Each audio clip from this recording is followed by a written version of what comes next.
Afternoon everybody. बहुत खुशी है आप लोगों के साथ यहाँ पर वक्त को इन्वेस्ट करते हुए। वेलकम। आप लोग यहाँ पर क्यों आए हैं, मुझे ये जल्दी से जल्दी बता दीजिए कि आप लोग यहाँ पर क्यों आए।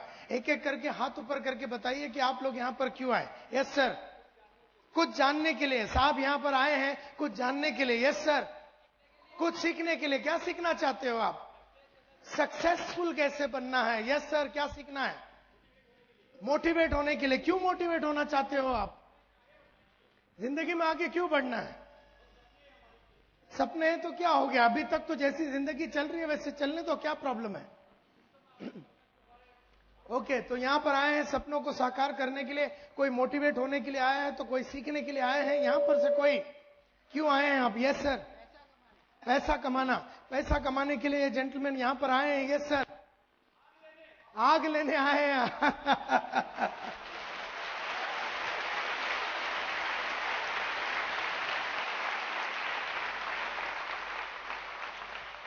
आग लेने आए हैं साहब यहां पर।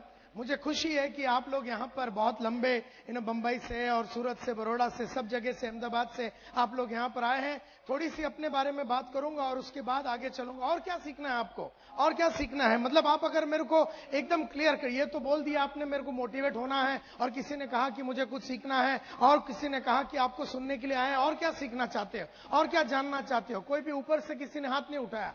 चलिए। I want to improve myself. मैं अपने आप को इंप्रूव करना चाहती हूँ। लेडी आउट देयर से yes.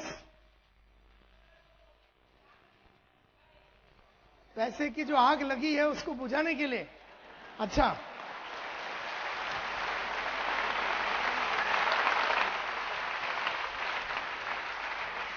Okay. Yes, somebody else. Yes sir. जिंदगी में कभी डिप्रेशन नहीं आवे, ये एक पते की बात आपने कही, क्योंकि कई लोगों को मैंने लाइफ में देखा उठते हुए और फिर बैठ जाते हैं। कोई 2-3 महीना ऊपर रहता है, फिर 4-5 महीना गायब हो जाता है। कोई 5-6 महीना ऊपर रहता है और उसके बाद गायब हो जाता है। ये क्यों होता है ये मैं जानता हूं। तो जिंदगी में हमेशा के लिए मोटिवेटेड रहना चाहते हैं। 1 महीना नहीं, 1 साल नहीं, एक खाली 3 महीना नहीं, 4 महीना नहीं, लेकिन हमेशा के लिए जिंदगी भर अगर मोटिवेटेड रहना है तो मुझे क्या करना पड़ेगा, ये उन्होंने मुझसे पूछा। मुझे क्या करना पड़ेगा, क्योंकि 24.5 साल हो गए मेरे को। 24.5 साल हो गए। ऐसा कोई दिन नहीं रहा, ऐसा कोई हफ्ता नहीं रहा, ऐसा कोई महीना नहीं रहा, ऐसा कोई साल नहीं रहा जहां पर मुझे कोई तकलीफ हुई और मैं डाउन हुआ। 24.5 साल, 24.5 ईयर्स से मैं लगातार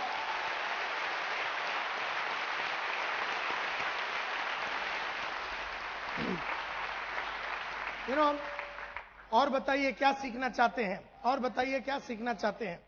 चलिए जल्दी जल्दी। Success. Yes sir. Network marketing में मुझे इतिहास करना है तो मुझे क्या करना पड़ेगा संतोष नायर? ये जेंटलमैन पूछ रहे हैं। Yes sir. क्या बनने के लिए?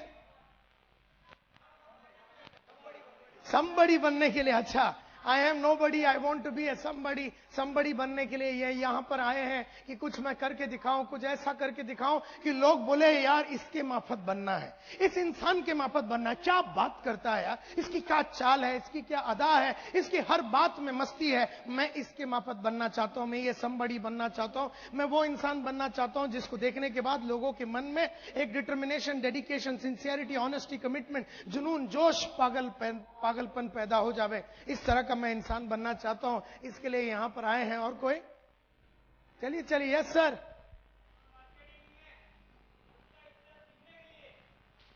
क्या बनने के लिए? कॉन्फिडेंट। ओके, नेटवर्क मार्केटिंग में वंश का इतिहास लिखने के लिए साहब यहां पर आए। कोई यहां से नीचे से? Yes sir. हाँ जी। नायर साहब बनने के लिए।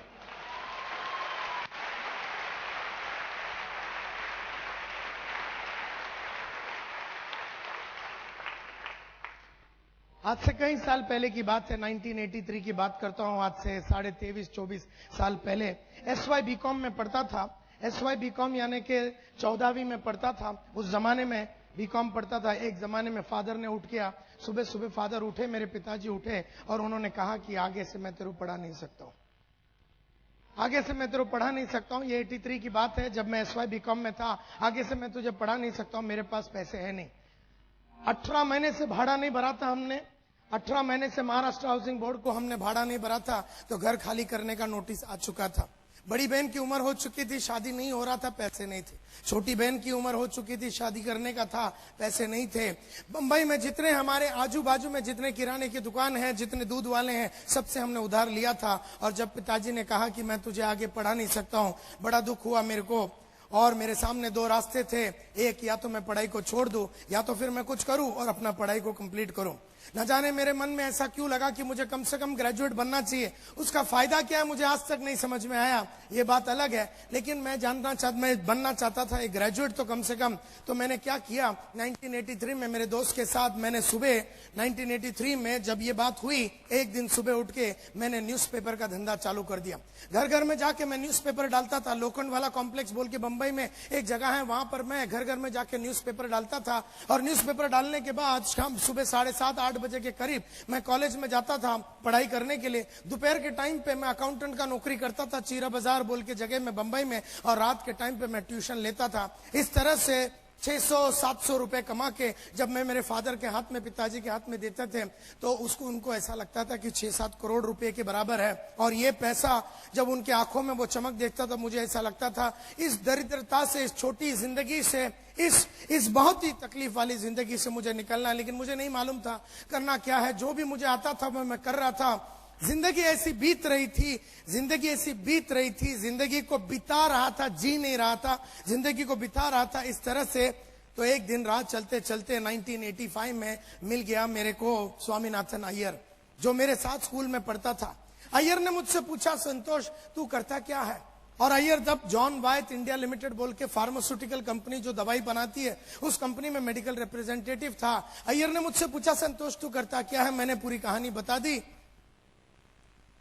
मैंने कहा कि रोज सुबह न्यूज़पेपर डालता हूं, दोपहर को उसके बाद कॉलेज जाता हूं, उसके बाद अकाउंटेंट की नौकरी करता हूं, और रात को मैं ट्यूशन लेता हूं। तो अय्यर ने मेरे को ऊपर से नीचे तक देखा और बोला, यार संतोष तुझे याद है कुलकर्णी तुझे मालूम है? अपने गली का कुलकर्णी पिछले 32 साल से न्यूज़पेपर डाल रहा है। जिस पेड़ के नीचे से उसने अपने धंधे को चालू किया था, उसी पेड़ के नीचे आज भी वो बैठा है। अगर तू ये सोचता है कि घर घर में जाके न्यूज़पेपर डालने से अगर तू पैसे वाला बनेगा, ये तेरी सबसे बड़ी गलतफहमी होगी संतोष। खाली अगर 2 वक्त की रोटी चाहिए और जीना है सिर्फ पैसे भी करके, तो बात अलग है, न्यूज़पेपर ही नहीं कोई भी धंधा कर सकते हो। लेकिन अगर जीवन में बहुत बड़ा आदमी बनना है तो न्यूज़पेपर से काम नहीं चलेगा।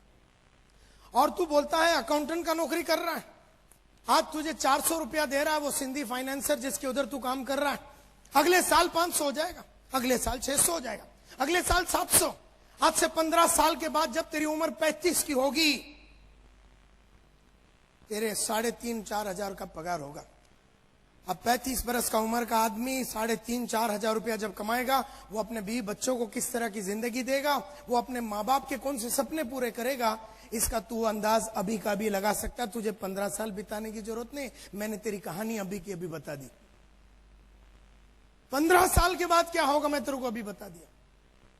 बंबई की किसी गली में वही 3-4 हजार रुपया का तू अकाउंटेंट बन के रह जाएगा। और ये जो ट्यूशन लेता है, आज एक ट्यूशन के लिए 100 रुपए मिल रहा है, कल 2 हो जाएगा, 3 हो जाएगा, 4 हो जाएगा। लेकिन एक बात पक्का है संतोष नायर, तू जिंदगी में बड़ा आदमी कब ना बन सकेगा, कभी ना बन सकेगा।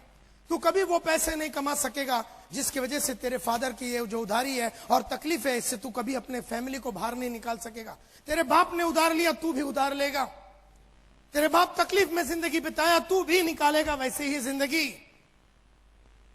तेरे माँ बाप के सपने कभी पूरे नहीं होंगे। तू जिस औरत से शादी करेगा उसको तू कभी ताजमहल दिखा नहीं पाएगा। जो तेरे बच्चे होंगे वो कभी अमेरिका जाके या जापान जाके या सिंगापुर जाके ऐसी कोई अचीवमेंट नहीं कर पाएंगे। तू एक छोटी सी स्कूल में अपने बच्चों को भेजेगा, छोटी सी जिंदगी होगी, मुकेश के दर्द भरे गाने होंगे, और तेरी जिंदगी ऐसा किसी को मालूम किए बिना तो इस दुनिया से चला जाएगा। अगर ऐसे ही जाना है तो अभी क्यों नहीं चला जाता इस दुनिया से? 20, 25, 40 साल जीने के बाद क्यों जा रहा है? अभी आत्महत्या कर ले। जब अय्यर ने इस तरह से मुझसे पूछा तो मुझे ऐसा लगा यार आग लग गई मेरे अंदर। मैं बोला यार ये क्या लाइफ है? और मैंने देखा कि मेरे फादर ने किस तरह से लाइफ जिया, और उनके जो जितने कलीग्स थे, फ्रेंड्स थे, उनके भाई लोग थे, जिस तरह से उन्होंने लाइफ जिया, तो मेरे को पूरा 30-40 साल का मेरा कहानी सामने नंगा नजर आ गया। और तब मैंने डिसाइड किया, यस, कुछ करना तो पड़ेगा। और वो टाइम पे मैंने स्वामीनाथन अय्यर से पूछा कि अय्यर करना क्या पड़ेगा मुझे, अय्यर मुझे करना क्या पड़ेगा। अय्यर से मैंने जब पूछा कि मुझे करना क्या पड़ेगा, अय्यर ने मुझसे कहा कि जिंदगी बनानी है, नाम कमानी है, शौहरत कमानी है, इज्जत कमानी है, पैसे कमाने हैं, अपने एक एक सपने को पूरा अगर करना है तो एक ही प्रोफेशन है, एक ही धंधा है, एक ही प्रोफेशन है। उस प्रोफेशन में अगर तू चला गया तो तू नाम, इज्जत, शौहरत सब कुछ कमा सकेगा, और वो है profession, the profession of sales. Sales के प्रोफेशन में चला जा, बेचने की प्रोफेशन में चला जा, और अगर तू उस प्रोफेशन में अगर ईमानदारी के साथ वो सब किया जो करना चाहिए, तो तू जीवन में जो जो करना चाहता है, जितने भी तेरे सपने हैं, सब कुछ साकार हो जाएंगे। लेकिन मैंने आज से अय्यर से पूछा, लेकिन यार मुझे तो सेल्स के बारे में कुछ भी नहीं मालूम, मेरे को तो खाली debit what comes in, credit what goes out, debit expense and losses, credit incomes and profit, जो हमने अकाउंटेंसी में सीखा था, जो बीकॉम में सीखा था, वो आता है, लेकिन मुझे तो सेल्स के बारे में कुछ नहीं मालूम। उसने मुझसे कहा, अमिताभ ने एक्टिंग के पहले एक्टिंग कभी की नहीं थी, आशा भोसले ने गाने के पहले कभी गाया नहीं था, जाकिर हुसैन ने तबला बजाने के पहले कभी बजाया नहीं था, और तू भी सेल्समैन बनने के पहले सेल्स में था नहीं।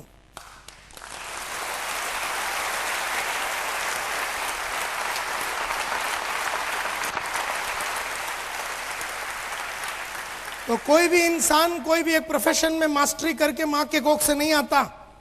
तो मिस्टर नायर, तेरे अगर मन में आग है, तेरे जीवन में कुछ कर दिखाने की भावना है, तो एक प्रोफेशन चुन, और यही है प्रोफेशन जिसमें तुझे नाम, इज्जत, शौहरत, ये प्रोफेशन में तुझे 5-6 रुपए अगर महीने के चाहिए तो 5 मिलेंगे, अगर 25,000 महीने के चाहिए तो 25 मिलेंगे, अगर 50 चाहिए तो 50 मिलेंगे, अगर तुझे लाख रुपया चाहिए तो लाख रुपया मिलेगा, 2 लाख चाहिए तो 2 लाख। तू बोल तेरे को कितना चाहिए, तेरे चाहतों के हिसाब से, तेरे चाहतों के हिसाब से तुझे पैसा मिलेगा, तेरे जरूरतों के हिसाब से नहीं, तेरे चाहतों के हिसाब से तुझे पैसे मिलेंगे। वो है सेल्स का ये लाइन।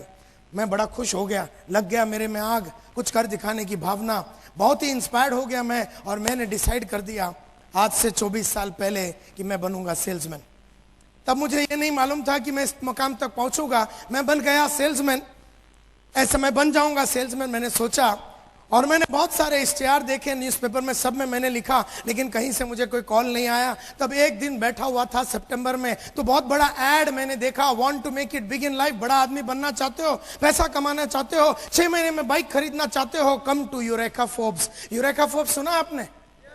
यूरेका फोर्ब्स क्या करती है, क्या बेचती है? वैक्यूम क्लीनर, वैक्यूम साफ सफाई की जो मशीन होती है, इलेक्ट्रिक की साफ सफाई की जो वैक्यूम क्लीनर होती है वो, और एक्वागार्ड वाटर प्यूरिफायर जो होता है, वाटर प्यूरिफायर बेचती है। और ये कंपनी के बारे में तो मैंने कभी सुना नहीं था, तो बढ़िया सा उन्होंने ऐड दिया हुआ था कि come for walk in interview. तो मैं सुबह सुबह चला गया केवल राज सालियन के पास, मेरे दोस्त के पास। मैं बोला, केवल मुझे वर्ली तक जाना, जेब में 1 8 आना नहीं यार, तू 5 रुपए दे दे उधार। 5 रुपए उसने मेरे को दिया, और मैं जा रहा था, उसने बोला मुझसे, केवल राज सालियन ने कहा कि तू वर्ली जा रहा ना, मुझे भी वर्ली में काम है, तो हम साथ में चलेंगे। तो हम साथ में चले गए। बस में उसने अपना सर्टिफिकेट्स मेरे हाथ में दे दिया था, क्योंकि उसके कुछ सर्टिफिकेट्स थे, उसने मेरे बैग में डाल दिया था। और जब मैं उतरा जहां पर मुझे जानी थी, वो सर्टिफिकेट उसको देने के लिए रह गया, भूल गया मैं, और वो भी लेने से भूल गया। खैर कोई बात नहीं। जैसे मैं ऊपर चढ़ रहा था बिल्डिंग में, तो मुझे याद आया उसकी सर्टिफिकेट। तभी तो कोई मोबाइल तो होता नहीं था, और उस टाइम पे तो मैंने कहा कि चलो शाम को उसको मिलूंगा, तब मैं उसको दे दूंगा। ये सोच के मैं ऊपर चला गया। मैं ऊपर जाके 4थे माले पे जब मैं पहुंचा और मैंने दरवाजा खोला, तो मेरे को एक सेमी हार्ट अटैक आ गया। मैंने देखा कि 300-400 आदमी लोग एकदम टाई भी लगा के, कोई कोट में मस्त ब्रीफकेस, कोई परफ्यूम मार के एकदम चकाचक, कोई अंग्रेजी में बोलते हुए लोगों को जब मैंने देखा, तो मैं समझ गया एक चीज, कि यहां पर मेरा कुछ नहीं होगा। घबरा गया, मैं घबरा गया उन सब लोगों को देख के, और मैंने ये सोच लिया कि यहां पर मेरा कुछ नहीं होगा। मैंने दरवाजा छोड़ दिया, दरवाजा आपे आप बंद हो गया। मैं नीचे आ रहा था, 2nd फ्लोर पे पहुंचा तो केवल राज सालियन ऊपर आ रहा था। बोले, कहां जा रहा है? मतलब मैं तो जा रहा हूं घर। मुझे नहीं लगता कि इधर तो सब एकदम एक से एक तुर्रम खान की औलाद लोग खड़े हुए हैं, मुझे नहीं लगता कि मेरा यहां पर कुछ होगा। उसने कहा, एक काम कर, आज सुबह का एक 5 रुपया जो तूने लिया था वो मिला के सब मिला के 135 होता है।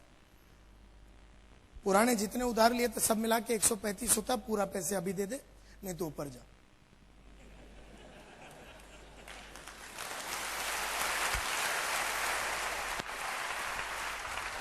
पैसे की मजबूरी, पैसे नहीं थे, पैसे की मजबूरी की वजह से मुझे यूरेका फोर्ब्स में जाना पड़ा और वहां पर जाके 9:30 बजे मैंने बैठ गया। 3:30 बजे 6 घंटे रुकने के बाद मेरा इंटरव्यू का नंबर आया। तो सेल्स में सबसे पहला लेसन मैंने सीखा कि जिंदगी में अगर आगे बढ़ना और सेल्स में आगे बढ़ना है तो you have to have a lot of patience, बहुत पेशेंस। 6 घंटा चुपचाप मैं कॉर्नर में बैठा था कि मेरा इंटरव्यू अभी आएगा। 3:30 बजे जब इंटरव्यू आया, 6-6.5 फीट का एक मल्होत्रा साहब बोल के आदमी ने मेरा इंटरव्यू लिया। अंग्रेजी में उन्होंने बहुत सारे क्वेश्चन पूछे। मल्होत्रा साहब डॉन बॉस्को कॉन्वेंट एजुकेटेड आदमी था।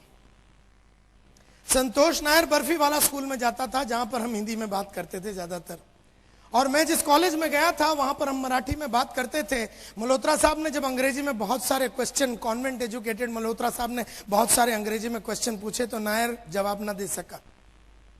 मल्होत्रा साहब 3 चीज करते हैं। आदमी अच्छा लगा तो सिलेक्ट, डाल दो इसको ट्रेनिंग में, सिलेक्ट। अगर आदमी ठीक ठाक लगा, रिजर्व, इसको रिजर्व में रखो, बाद में रिजर्व पुलिस होता ना, जरूरत पड़ने पे ले लेंगे। वैसे पुलिस घूमती रहती है, जो रिजर्व पुलिस होता है उसको जो एकदम लफड़ा हो जाता है तो फिर उसको बुला लेते हैं। तो रिजर्व में डाल दो, जब भी हमारे पास कोई कुत्ता होगा नहीं तो इसको उठा लेंगे। और तीसरा मल्होत्रा साहब करते थे, आदमी उनको ठीक ही नहीं लगा तो उसको रिजेक्ट, और मेरे को तीसरा कैटेगरी में डाल दिया, मुझे रिजेक्ट कर दिया। Because I did not look like a salesman.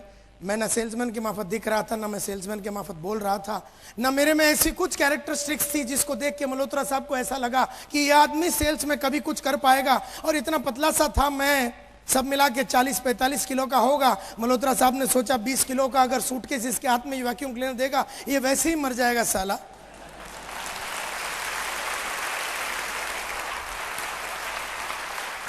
Malhotra साहब ने रिजेक्ट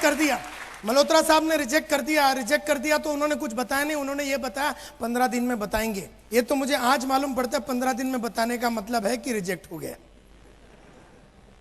तो मैंने बोला यस सर, 15 डेज में आप बताइए, कोई प्रॉब्लम है नहीं। मैं घर गया, बड़ी खुशी से अपने माँ को पूरे डिटेल में समझा दिया कि मैं आज इंटरव्यू देने गया था। मैंने पूछा कौन सी कंपनी में, यूरेका फोर्ब्स। बोले वो कौन सी कंपनी है? मैंने भी पहले सुना नहीं था। बोले तुझे करना क्या? बोला मेरे बोला कि घर घर में जाना पड़ेगा। घर घर में जाना पड़ेगा, एक घर में जाना पड़ेगा। और घर घर में जाके क्या करने का? मतलब घर घर में जाके वैक्यूम क्लीनर बेचना पड़ेगा। 18 किलो का सूटकेस है, वो सूटकेस लेके एक घर में जाना पड़ेगा, उसका डेमोन्स्ट्रेशन। बोले ये वैक्यूम क्लीनर क्या चीज होती है? मतलब वो तो मुझे भी नहीं मालूम। उन्होंने बताया कि कुछ साफ सफाई की मशीन है, ये घर घर में जाना है और जाके बेचना है। तू घर घर जाएगा? तू ये 18 किलो का सूटकेस लेके घर घर जाएगा? मेरी माँ इतनी घबरा गई कि केस पहुंच गया के.एस. नायर के दरबार में। अब के.एस. नायर मेरा बापू है, और दुनिया का जितने भी बड़े टेररिस्ट होते हैं, अगर दुनिया का नंबर 1 टेररिस्ट कोई एक आदमी है तो मेरा बाप दूसरा नंबर में आता है। इसका मतलब यह है कि इतना खतरनाक उसका बिहेवियर है कि हमारे खानदान में उसके 1 किलोमीटर के रेडियस में कोई कुत्ता जाता नहीं।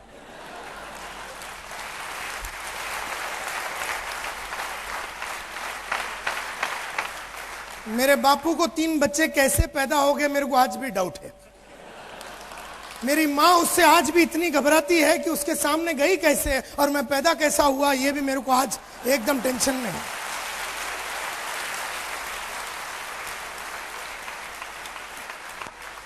इतना खतरनाक आदमी जो मतलब खड़ा नहीं करता किसी को। आजकल 73 का है, टोटल बेड पे है। पुराना हिसाब किताब हम कर सकते हैं अभी, लेकिन अभी भी वो रूम में जाने को अपनी एकदम स्पेयर पार्ट हिल जाता है। आज भी बेड पे है लेकिन वहां नहीं जा सकते। एकदम हवा है, हवा, एकदम डरावना आदमी है। केस जब उनके दरबार में गया और बोला बेटा बोलता है सेल्समैन बनेगा, घर घर में जाएगा, पेटी लेके घूमेगा। मेरे बाप ने ऊपर से नीचे देख लिया मेरे को एक ही नजर में, और मेरा सेल्समैन का करियर उधर ही खलास हो गया। बोले ये सब सिंधी पंजाबी लोग का काम है, समझ में आया तुझे? ये सब सिंधी पंजाबी लोग करते हैं घर घर में जाने का, ये सब हम मद्रासी लोग नहीं करते। मुझे देख, मैं 35 साल से एक जगह में काम कर रहा हूं, एकदम एक ही कंपनी में, केईसी इंटरनेशनल में, और अभी मेरा और 15 साल बचा हुआ है। एक जगह पे रहे, अभी तेरा अच्छा अकाउंटेंट का नौकरी चल रहा है, आज 400 रुपए पगार है, कल 500 हो जाएगा, जिंदगी तेरी मस्त चलेगी, मुझे देख। वो रात पहली बार मैंने अपने बाप को बराबर देखा, और देखने के बाद यह तय किया कि इसके माफत तो बनना नहीं है। अच्छा हो गया उन्होंने मुझसे बोला कि मुझे देख। ना वो बोलते ना मैं बराबर देखता, क्योंकि इतने साल में तो उसको देखा ही नहीं अपन ने।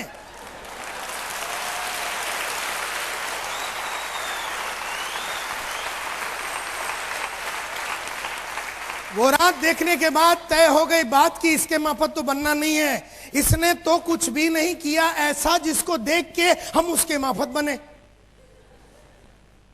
तो ये बात तय हो गई कि फादर के माफत बनना नहीं है। मोहब्बत तो आज भी अपने बाप से करते हैं उतने ही जितना पहले भी करते थे, आगे भी करेंगे, वो बात अलग है। लेकिन इसके माफत बनना, अपना बाप है तो उसके माफत बनना जरूरी नहीं है। अगर वो कुछ अचीवमेंट वाला होता और अगर बहुत खंबे उसने गाड़ दिए होते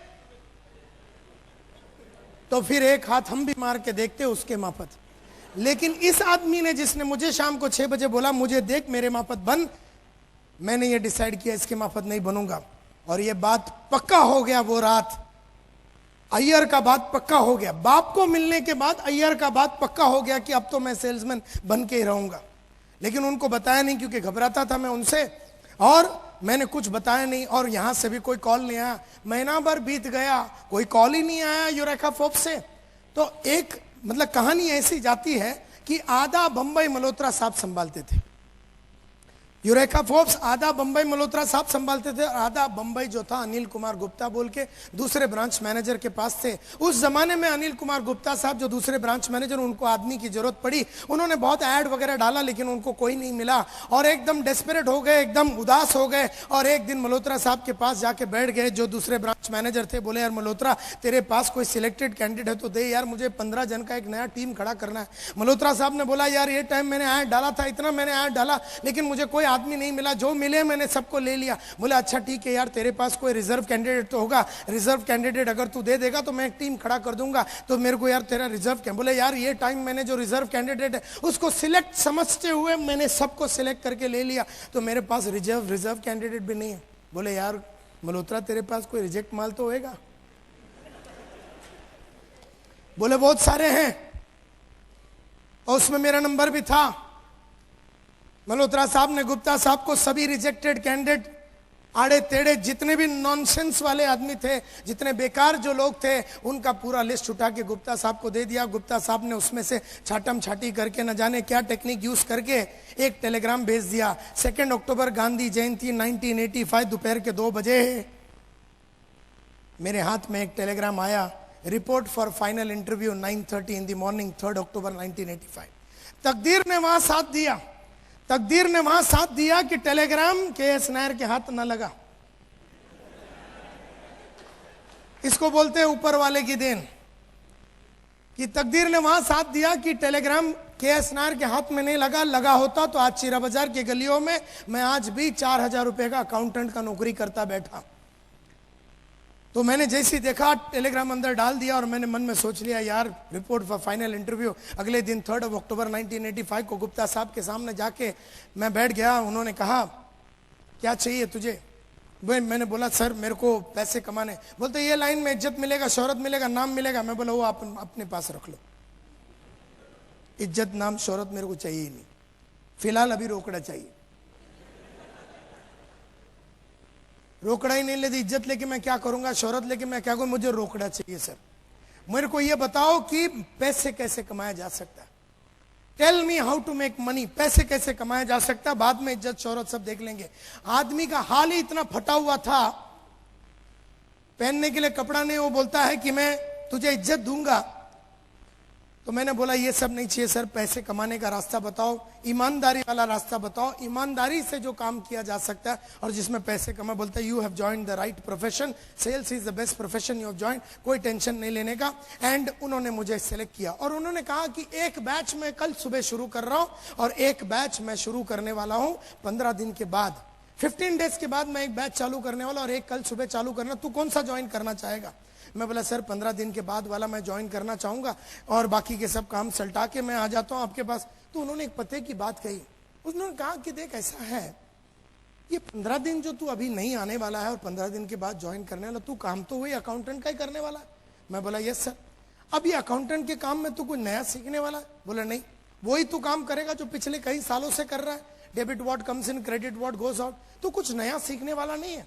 और 15 दिन में तू कुछ भी नया अगर सीखने वाला नहीं है, और अगर कल सुबह तू 9:30 बजे सेल्स में आ जाता है और कल का कल सुबह तू ज्वाइन कर लेता, तो तुझे जिंदगी में हमेशा 15 दिन का एडवांटेज रहेगा।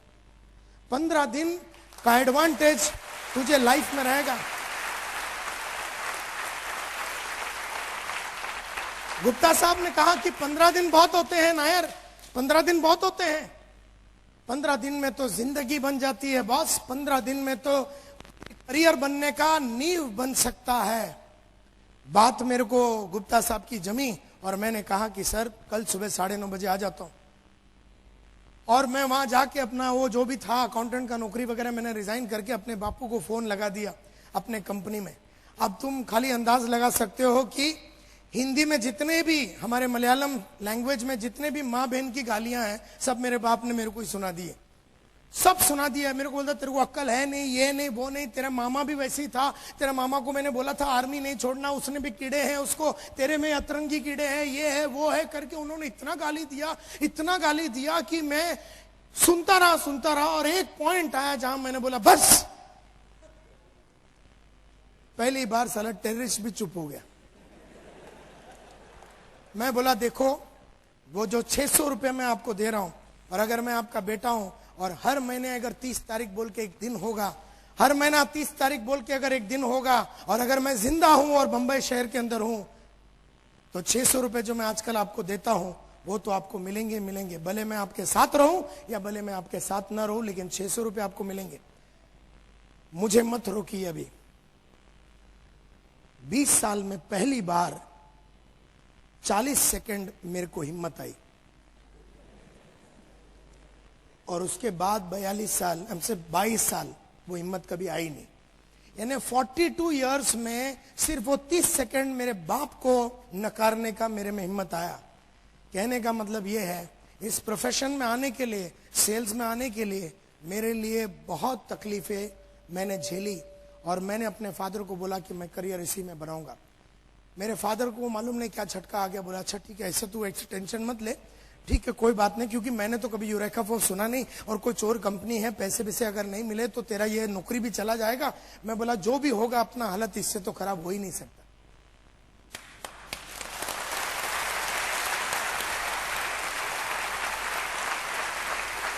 अपनी हालत इतनी फटी हुई थी, इससे ज्यादा फटने का सवाल ही नहीं उठता, इससे नीचे जाने का सवाल ही नहीं उठता कि 18 महीना भाड़ा नहीं दिया तो 19 महीना नहीं दिया तो कौन सी बड़ी बात हो गई, है कि नहीं। महाराष्ट्र हाउसिंग बोर्ड एक और नोटिस भेज देगा, उसमें कोई फर्क नहीं पड़ता, क्योंकि अभी तो भाड़ा दिया ही नहीं है। अगर 4 किराने वाले से उधार ले लिया तो 5 से लिया और थोड़ा बदनाम हो गया, वैसे भी बदनामी है।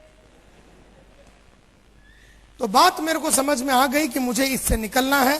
एंड देयरफॉर ऑन 4 अक्टूबर 1985, आज से 22.5 साल पहले मैंने यूरेका फोर्स बोल के कंपनी को ज्वाइन कर लिया as a full time sales representative.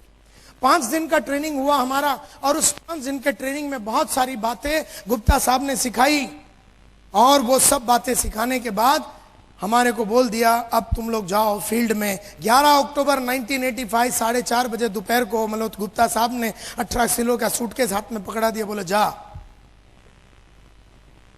मैं बोला किधर जाऊं? बोले टेरिटरी में। तो हर सेल्समैन का एक टेरिटरी होता है, एक जगह होता है जहां पर उसको काम करना होता है। तो मुझे भी टेरिटरी दे दिया गया। मेरे को बोला तेरा टेरिटरी है ग्रैंड रोड ईस्ट। मैं बोला सर वो बंबई का रेड लाइट एरिया है। बोलते उधर बहुत पोटेंशियल है। मैं बोला उधर ग्रैंड रोड ईस्ट में? बोले हाँ तेरा टेरिटरी वो है। खैर कोई बात नहीं, हाथ में 18 किलो का सूटकेस, मन में बहुत सारे सपने और विश्वास लेके 11 अक्टूबर 1985 को जो मैं उतरा फील्ड पे 4:30 बजे, तब से लेके आज तक मैंने जिंदगी में मुड़ के कभी देखा नहीं। 20 दिन बचे हुए थे उस महीने के लिए, 20 days were left। उस 20 दिन में काम करना था, और उस जमाने में 3,500 सेल्समैन होते थे यूरेका फोर्ब्स में ऑल ओवर इंडिया, और ये वैक्यूम क्लीनर बेचते थे ये लोग, और महीने का जो एवरेज था वो था 4 से 5 वैक्यूम क्लीनर। 4 से 5 वैक्यूम क्लीनर ये 3,500 लोग बेचते थे, and that was the average. और अगर आपने 8 या 9 बेच दिया तो आपका ब्रांच मैनेजर इतना खुश होता था कि आपको लंच पे या डिनर पे लेके जाता और अपने को एक छोटा सा गिफ्ट वगैरह लेके देता, तो बिकॉज अपना ब्रांच मैनेजर खुशी से पागल हो जाता था, बोले 8 बेचा है किसी लड़के ने। और अगर आपने 12 से 13 बेचा या उससे ऊपर बेचा, जो कि कोई बेचता ही नहीं था एक महीने में, हमारा कंपनी का मैनेजिंग डायरेक्टर अखिल मार्फतिया अपना 2000 रोवर गाड़ी में आते थे। 2000 स्टैंडर्ड रोवर गाड़ी में, बड़ा गाड़ी होता था, उसमें आते थे और तुम्हें लेके जाएगा ज्वेल ऑफ इंडिया, जो सामने का एकदम बढ़िया सा रेस्टोरेंट था, वहां लेके जाके आपको खाना पीना सब खिलाता था। और आप बोलो वो बदन पे, जो भी बदन के पोर्शन पे आपको चुम्मा चाहिए वो लगा देता था। अगर आप बोलो इधर चुम्मा लगा दो सर, तो वो तैयार हो जाता था। वो पागल हो जाता था इतना कि 12-13 किसने बेच दिया। तो मतलब मार्फतिया साहब इतने पागल होते थे कि बोला 12-13 बेच दिया यार, फैंटास्टिक। और ये था रिकॉर्ड। तो ये बड़े बड़े तुर्रम खान लोगों को हमको मिलाते थे, जैसे हम लोग भी वो लीडर लोग के सामने बैठे, बोले ये इतना 12 बेचता है, ये 8 बेचता है, ये देखो पिछले 2 महीने से 12 बेच रहा है, ये 8 बेच रहा है पिछले 4 महीने से, ये किंग है, ये डिंग है, ये वो है, ये वो है, ये तोप है, ये फटाकड़ी है, ये AK-47 है, ये लक्ष्मी बॉम्ब है। और हम साले सब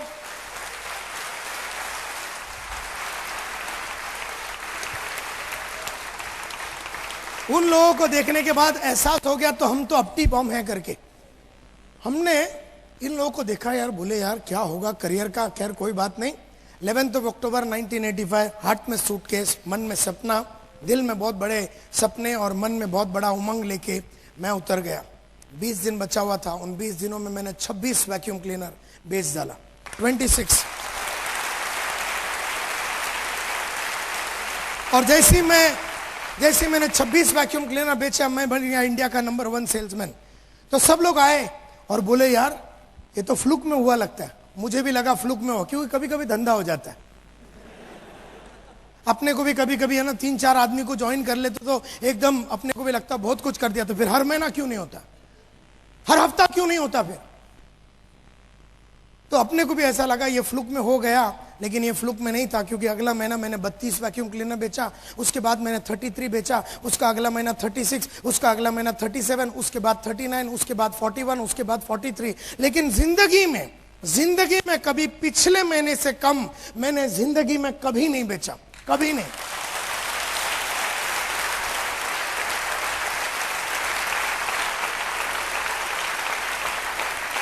और ये फिलॉसफी रहा लाइफ का कि मैंने जिंदगी में जितने पैसे लास्ट महीने में कमाया उतना मैं कभी नहीं कमाता हूं। ये मेरा फिलॉसफी है। अगर लास्ट महीना 1 लाख कमाया तो ये महीना 1.25 लाख कमाऊंगा, और अगर ये महीना 1.25 लाख कमाया तो अगले महीना 1.5 लाख। कभी पिछले महीने से कम मैंने लाइफ में 23 साल में नहीं कमाया, लाइफ में। ये फिलॉसफी है मेरा। तो बन गया इंडिया का नंबर 1 सेल्समैन। तो उन्होंने मेरे को बना दिया ग्रुप लीडर, तो मैं बन गया इंडिया का। 4 लड़के मेरे नीचे डाल दिए, मैं बन गया इंडिया का नंबर 1 ग्रुप लीडर। तो मुझे बना दिया सेल्स सुपरवाइजर 12 लोगों के साथ, मैं बन गया इंडिया का नंबर 1 सेल्स सुपरवाइजर। तो डाल दिया मेरे नीचे 29 लोग और मुझे बना दिया ब्रांच मैनेजर, और मैं बन गया इंडिया का नंबर 1 ब्रांच मैनेजर। और उसके बाद मैं डेप्यूटी डिविजनल सेल्स मैनेजर बना, divisional sales manager, senior divisional sales manager, area sales manager, regional sales manager बन गया। और 1994 में जब मैंने यूरेका फोर्ब्स छोड़ा, I was the youngest, fastest growing and the richest employee in the history of Eureka Forbes. और मैं join कर लिया सीज फायर बोल के एक fire extinguisher company, cease fire extinguisher company, आग बुझाने की एक कंपनी को ज्वाइन कर दिया एज डेप्यूटी जनरल मैनेजर। फिर उस कंपनी का मैं जनरल मैनेजर बना। फिर उसके बाद मैं एक ट्रेनिंग कंपनी ज्वाइन किया, टीम प्रोडक्टिविटी बोल के, मैं वहां का वाइस प्रेसिडेंट था। उस कंपनी का मैं डायरेक्टर बना। और उसके बाद 7 साल पहले मैंने अपनी खुद की कंपनी चालू की जिसका नाम है स्मार्ट कंसल्टेंसी। स्मार्ट कंसल्टेंसी जो है,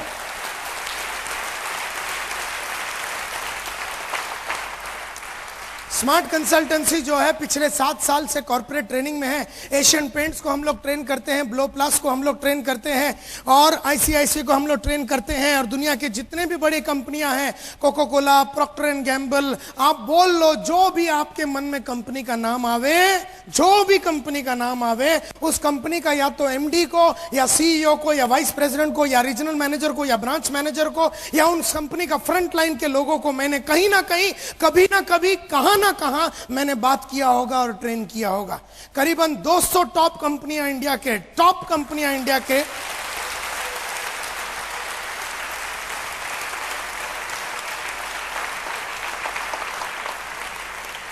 मुझे याद है माय डियर फ्रेंड्स, 500 रुपए मेरा पगार होता था यूरेका फोर्ब्स में। तब मैंने एक लक्ष्य रखा, एक टारगेट रखा। तब मैंने एक लक्ष्य रखा, टारगेट रखा कि अभी से 5,000 रुपया कमाऊंगा। भागा भागा भागा और मैंने 5,000 रुपया महीने का कमाने चालू कर दिया। जब मैंने 5,000 रुपया कमाता था, मैंने बोला अब रुकना नहीं है नायर, तुझे 5,000 पे, अब तुझे 25,000 रुपया कमाना। अगला टारगेट रखा, अगला लक्ष्य रखा, अगला पर्पस बनाया, पर्पस, लक्ष्य, टारगेट रखा कि मैं 25,000 रुपया महीने का कमाऊंगा और भागा मैंने 25। जैसे ही मैं 25,000 रुपया कमाने को चालू कर दिया, मैंने अगला टारगेट रखा 50,000 रुपये का। जैसे मैंने 50,000 रुपया महीने का कमाने चालू किया, अगला टारगेट रखा 1 लाख, फिर मैंने 2 लाख, 3 लाख, 4 लाख, 5 लाख, फिर मैं 5 लाख रुपए महीने का कमाता था। मैं बोर हो गया। मैं बोला ये महीने का चक्कर ही नहीं चाहिए मेरे को दिन का चाहिए अभी।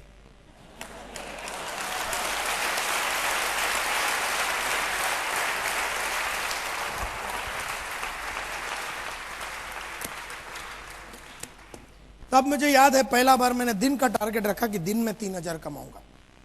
जब मैं 3,000 रुपया कमाया, थोड़े दिन मैंने कमाया, बोला नायर रुकना नहीं, क्योंकि रुका हुआ पानी और ठहरा हुआ इंसान दोनों सड़ जाता है।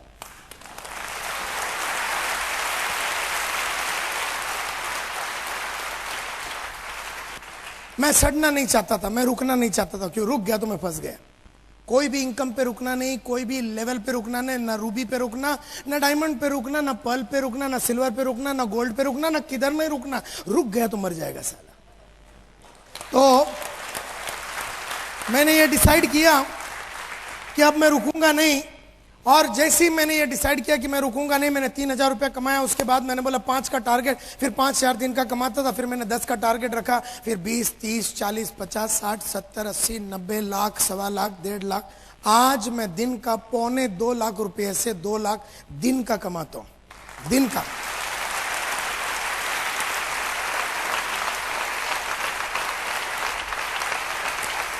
और अगर आप मेरा ट्रेनिंग कैलेंडर, मेरा ब्रीफकेस खोल के मेरा ट्रेनिंग कैलेंडर देखेंगे, हर दिन बुक्ड हूं, हर दिन बुक्ड हूं। आने वाला 5 महीने में एक दिन मिलेगा नहीं आपको। अगर आपको मेरा ट्रेनिंग चाहिए, पूरा 5 महीना बुक्ड है और सबका पैसा एडवांस में ले लिया है।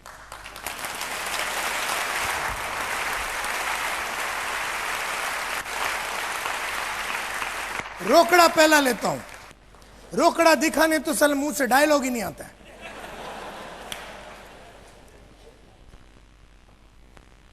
लेकिन आजकल मैं बड़ा दुखी हूं, क्योंकि इस तरह की गरीब जिंदगी में जी नहीं सकता हूं। अब मेरे को ये 1.5, 1.25, 2 लाख रुपए से काम नहीं चलेगा। अब मेरे को दिन का 5 लाख रुपया चाहिए। तो आजकल जो किताबें पढ़ रहा हूं, आजकल जो किताबें पढ़ रहा हूं वो मुझे 5 लाख तक लेके जाएगी। आजकल जो किताबें पढ़ रहा हूं वो मुझे 5 लाख पे लेके जाएगी। आजकल जो किताबें पढ़ रहा हूं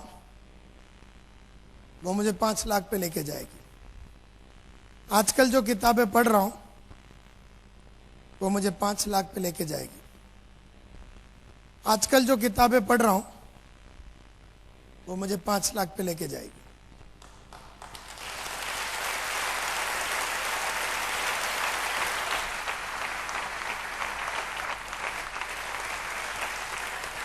आजकल जो कैसेट सुन रहा हूं, आजकल जो ऑडियो और वीडियो कैसेट देख रहा हूं और सुन रहा हूं वो मुझे 5 लाख पे लेके जाएगी। और आजकल जिस इंसान के ट्रेनिंग प्रोग्राम अटेंड करता हूं मैं, वो मुझे 5 लाख पे लेके जाएगा। अभी मैं इंडोनेशिया गया था, बाली में। मेरे गुरु को मिलने के लिए। वो दिन का 25 लाख लेता है, वो मेरा बाप है।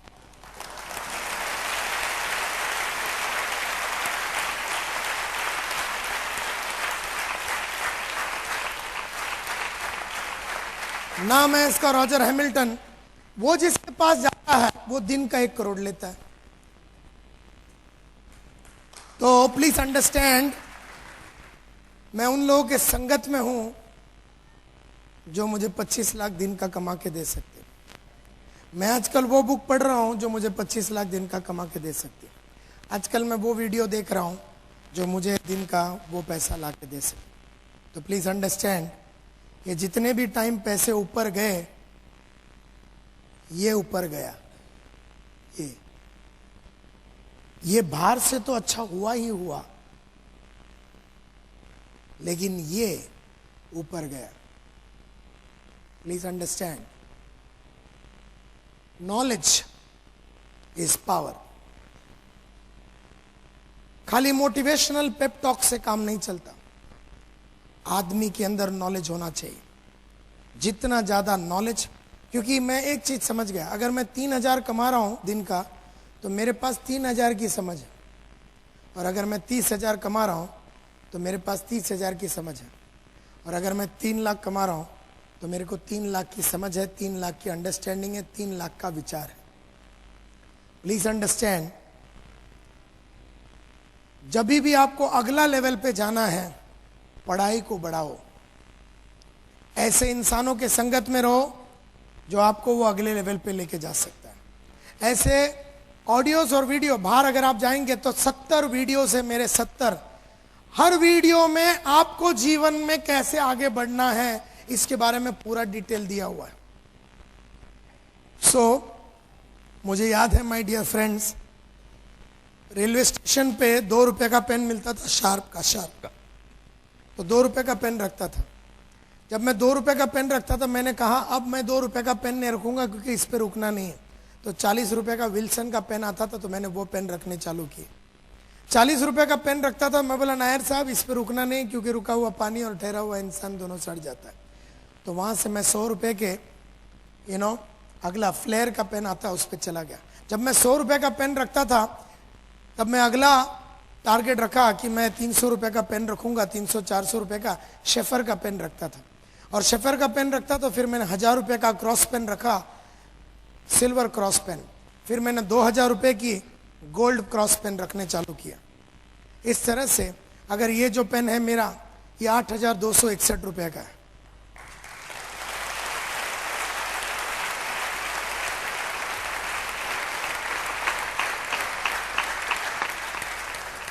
मेरा अगला पेन होगा कार्टियर का 1 लाख रुपए का। मुझे याद है मैं कावासाकी बजाज 2 व्हीलर चलाता था, सेकेंड हैंड। तब मैंने अगला टारगेट रखा कि अब मैं फर्स्ट हैंड गाड़ी खरीदूंगा। जैसे मैं उसके ऊपर चढ़ा, मैं उसको बोला कि मेरा अगला टारगेट मैंने रखा कि मैं सेकेंड हैंड प्रीमियर पद्मिनी लूंगा। जैसे ही मैंने सेकेंड हैंड प्रीमियर पद्मिनी लिया, मैंने टारगेट रखा कि ये तारीख 2 जून 1996 को मैं मारुति 800 एयर कंडीशन गाड़ी लूंगा। वो डेट मैंने रखा, बराबर वही डेट पे जाके मैंने गाड़ी खरीदा। जो दिन वो गाड़ी खरीद के सिद्धिविनायक टेम्पल में जाके पूजा करके हम वापस आ रहे थे, बाजू में मेरी बीवी बैठी थी। अब ये गाड़ी खरीद के 1 घंटा भी नहीं हुआ था, नया brand new air condition Maruti 800। मैंने बोला अगला गाड़ी कौन सा? तब उसने कहा अगला गाड़ी एस्टीम रिवियरा रेड कलर। मैंने डेट तय कर दे अभी। तो हमने डेट तय कर दिया कि we will buy it on our wedding anniversary 14 सितंबर 2000 को, जो हमारा वेडिंग एनिवर्सरी वो दिन हम खरीद लेंगे। बराबर 1:30 बजे दोपहर को जाके हमने वो गाड़ी खरीद लिया। जब हम उसको लेके महालक्ष्मी टेम्पल जाके पूजा करके वापस आ रहे थे, नीचे उतर रहे थे, मैंने गाड़ी बाजू में लगाया। मैं अगड़ा गाड़ी कौन सा? तब उसने कहा कि अगला गाड़ी हम खरीदेंगे लग्जरी गाड़ी। तो हमने अगला गाड़ी का डेट रखा कि सन 2002 में हम अगला गाड़ी खरीदेंगे, जिसका नाम है हुंडई सोनाटा। और बराबर 18 दिसंबर 2002 को हमने जाके वो गाड़ी खरीदी, सोनाटा। और जैसे ही सोनाटा लेके प्रेयर करके हम नीचे उतर रहे थे, गाड़ी हमने साइड में लगाया और पूछा अगला गाड़ी कौन सा? और अगला गाड़ी है मेरा मर्सिडीज बेंज 29 सितंबर 2007 3 बजे दोपहर को मैं खरीदूंगा। 80 लाख का गाड़ी है, 80 लाख रुपए का।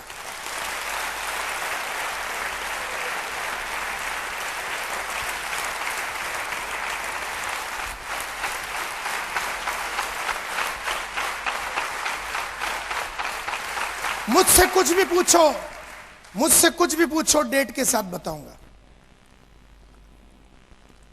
कि नायर साहब आप रिटायर कब होना चाहिए, डेट के साथ बताऊंगा। नायर साहब आपका अगला घर कौन सा, डेट के साथ, टाइम के साथ बताऊंगा। कहां, सीजी रोड में 1200 स्क्वायर फीट, 3 बजे दोपहर, 14 जनवरी 2000, डेट के साथ। यहां बैठा हुआ कितने इंसान के पास हर चीज जो आपको करना है, खुद का ऑफिस हो, लैपटॉप हो, या आपका कुछ भी हो, घर हो, गाड़ी हो, कुछ भी हो।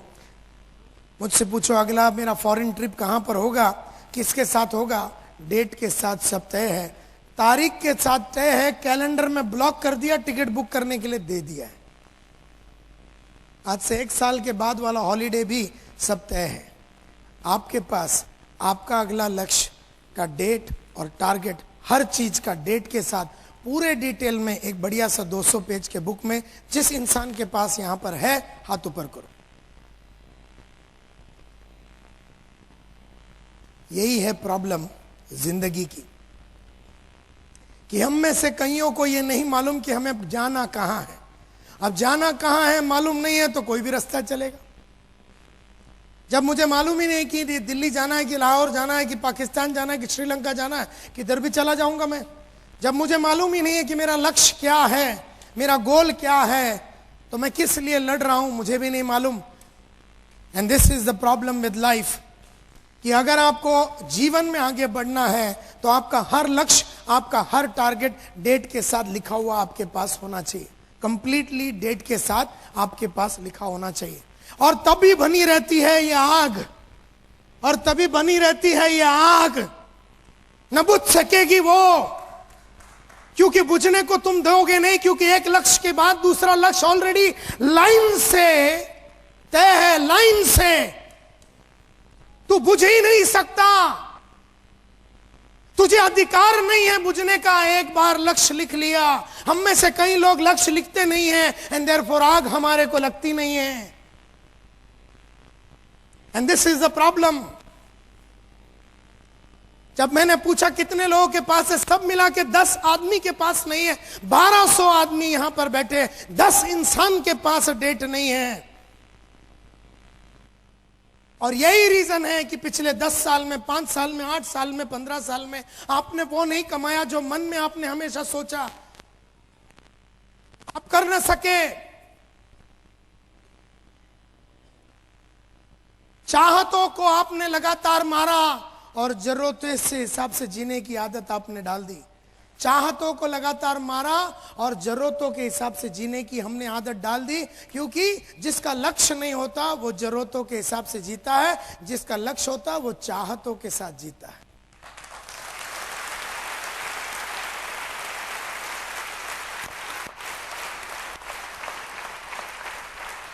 तो मेरी बेटी अगर आके मेरे को बोले, मेरी 3 बेटियां हैं, अगर मेरी बेटी आके बोले कि पप्पा मुझे 20 लाख रुपया चाहिए, सिंगापुर में जाके इंजीनियरिंग करना है, मैं 20 लाख दूंगा। लेकिन हम में से कई लोग की बेटियां अगर आके 20 लाख रुपया मांगे तो हम बोलेंगे देख, और हम कहानी सुना देंगे। और यही कहानी मेरे फादर ने मेरे को अपनी पढ़ाई के बारे में सुनाई थी।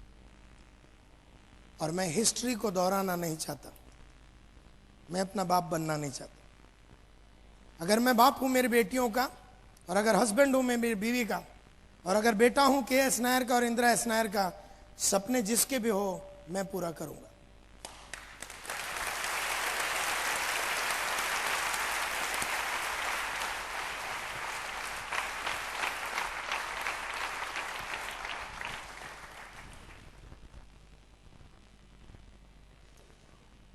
तो लोग मुझसे पूछते हैं नायर साहब ये फॉर्मूला क्या है, सक्सेस का फॉर्मूला क्या है। बुलाते हैं लोग मुझे, नायर साहब आइए और जरा खड़े हो जाइए और लोगों को बताइए कि जीवन में आगे कैसे बढ़ना है। आज से 10 साल पहले, 15 साल पहले जब लोगों को बुलाता था तो मैं अपनी कहानी सुना के सबको बोलता मैंने ये किया, मैंने वो किया, और सब लोग मेरे को बुलाते थे कि आप जरा टॉक दो सक्सेस के ऊपर, प्रोग्रेस के ऊपर, अचीवमेंट के ऊपर आप जरा टॉक दीजिए नायर साहब, सबको जरा आग लगाइए। तो मैं सबको टॉक तो देता था। उन दिनों में मैं परेशान हो गया ये सोच के कि मैं सक्सेसफुल एक्चुअली क्यों बना, कैसे बना। सचिन तेंदुलकर सक्सेसफुल कैसे बना, सानिया मिर्जा कैसे बनी, विश्वनाथन आनंद कैसे बना, टाइगर वुड्स कैसे बना, आशा भोसले सक्सेसफुल कैसे बना, और जाकिर हुसैन कैसा सक्सेसफुल बना, और जितने भी लोग सक्सेसफुल इस दुनिया में हैं तो ये लोग कैसे बने, मैं जरा स्टडी करने के लिए लग गया। और मैंने बहुत सारे एमएलएम कंपनियां और नेटवर्क मार्केटिंग कंपनियां नेशनली इंटरनेशनली मेरे को बुलाती थी।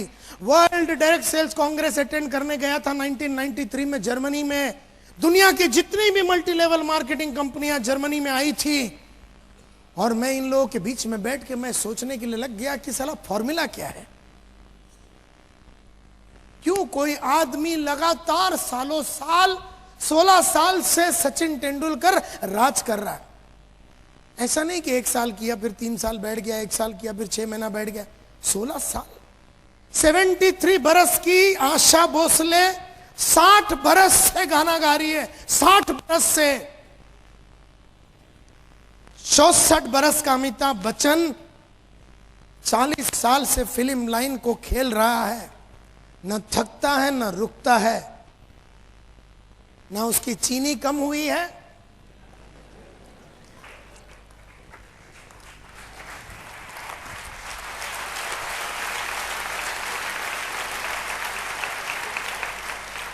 तो मैं बड़ा परेशान हो गया। मैं बोला यार मैं तो खुद सक्सेसफुल हूं और दुनिया का बहुत सारे आदमी सक्सेसफुल है, लेकिन फॉर्मूला क्या है, करते क्या है ये सक्सेसफुल लोग, क्यों अगर 100 करोड़ का पॉपुलेशन है इस कंट्री में तो क्यों सिर्फ 1.5 लाख लोग ही है बहुत अल्ट्रा अमीर इस देश में, क्या फॉर्मूला है। तो मैं एक वॉयेज ऑफ डिस्कवरी पे निकला, बहुत सारे बायोग्राफीज पढ़े, बहुत सारे ऑटोबायोग्राफीज पढ़े मैंने, बहुत सारे मीटिंग्स मैंने ली सक्सेसफुल लोगों की टॉप के, बहुत सारा इंटेंस मैंने सोचा और थिंकिंग किया, और बहुत सारे नेटवर्क मार्केटिंग के आदमी लोगों को मैंने पूरे वर्ल्ड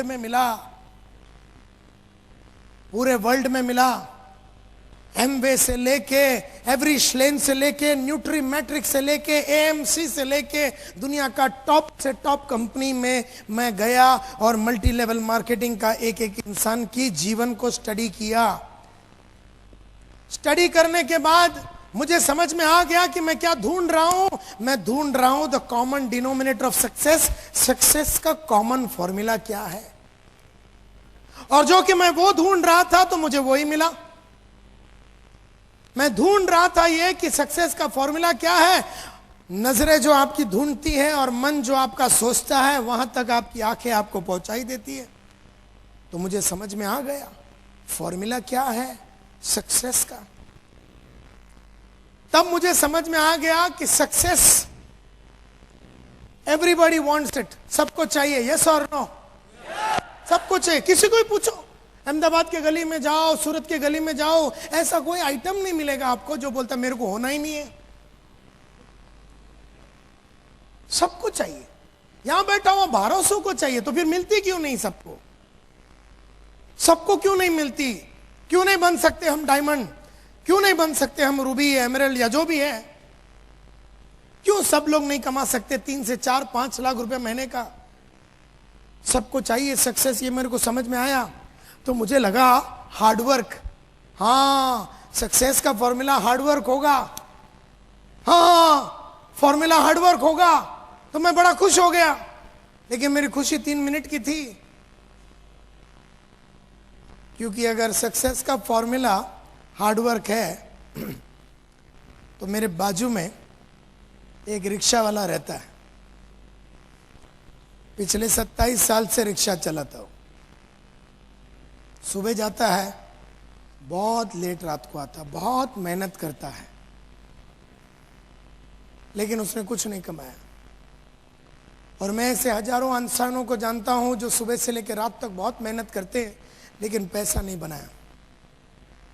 तो मेरे को फॉर्मूला समझ में आ गया कि हार्डवर्क का सक्सेस से कोई कनेक्शन ही नहीं।